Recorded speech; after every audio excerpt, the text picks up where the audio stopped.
আসসালামু আলাইকুম।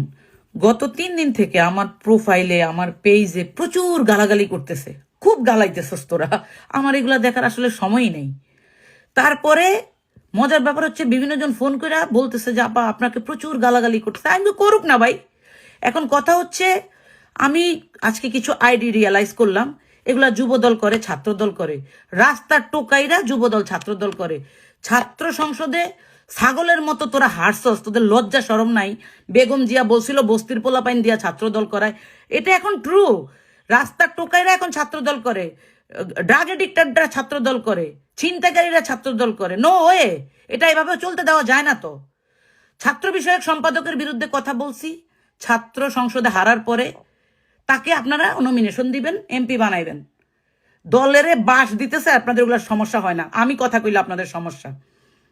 যুবদল এক টোকাইরে নেতা বানাইতে গিয়া ওর স্লোগানের দাপটে, ওর স্লোগানের ঠেলায় পুরা জাতি যুবদলকে ঘৃণা করা শুরু করলো।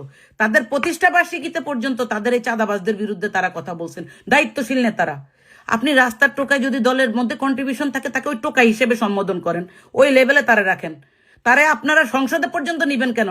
একটা অশিক্ষিত 3 পাস ছেলে কি সংসদে যাওয়ার যোগ্য 2025 সালে আইসা? তারা এই স্বপ্নটা আপনারা দেখাইছেন কেন? এটা আপনাদের দোষ, ওর দোষ না। একইভাবে কতগুলা মহিলা, একজন দায়িত্বশীল নেত্রী, মানে সেন্ট্রাল কমিটির নেত্রী, চোখের মধ্যে দুনিয়ার কি এর মানে আপনার, এটা আমি তার ব্যক্তিগত choice, but you are a leader. জরি মরি লাগায় সকালবেলা দুপুরবেলা কি কথাবার্তা বলে, যেগুলো শুনলে মানে পাবলিক হাসতে হাসতে মরে যায়। এটা তো বিএমপি না, এটা শহীদ জিয়ার দল না। আপনারা যারা গত 17 বছর ধরে কর্মীরা আন্দোলন করছে, নেতাদের বিশাল বড় একটা অংশ বিভিন্ন এজেন্টের দালালি করছেন আপনারা, আমরা সবাই এটা জানি, আপনারাও জানেন। তারা 5 তারিখের পরে স্টেজের সামনে চলে আসছে। এদেরকে কিন্তু কর্মীরা খুঁজে পায় নাই। 17 বছর আন্দোলনের সময় আমাদেরকে ফোন দিত কর্মীরা, আপা কি করব, নেতাদের তো ফোন বন্ধ। সেই নেতারা আজকে স্টেজে গিয়ে ইনোভেশন দেখায় বিএনপির। আরে বাপ রে বাপ, মানে সংস্কার করে ফলাইতেছে। মিডিয়াতে এটা করবে, তারপরে সুশীলরা ওইটা করবে, বই ছাপাবে, বিএনপির টেকনোলজিক্যাল ভাবে আগায় নিবে, ডিজিটাল বানাইবো। কত প্যারা তোরা শিখছস। কোনো কিছু কিন্তু সবকিছু মুখ থুবড়ায় পড়ে যেতেছে, কারণ এটা তো সৎ না।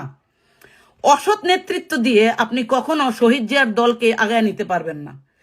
আপনাদের মনে রাখতে হবে, বাংলাদেশ জাতীয়তাবাদী দল আপনাদের একার না তো।